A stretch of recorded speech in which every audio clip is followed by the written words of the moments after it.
শনিবার দিবাগত রাত ৩টার দিকে কুমিল্লার পদুয়ারবাজার রেল ক্রসিংয়ে ঘটে এক ভয়াবহ দুর্ঘটনা।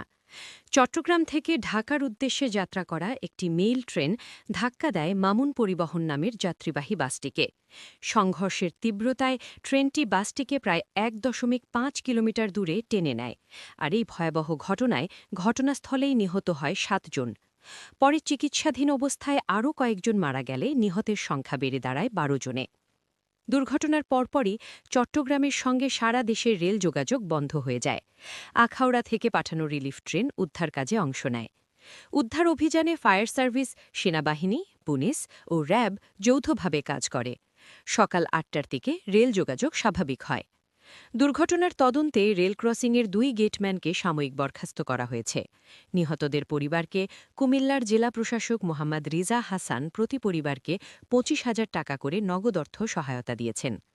তদন্তের জন্য ৩টি কমিটি গঠন করা হয়েছে, যা দুর্ঘটনার সঠিক কারণ খুঁজে বের করবে।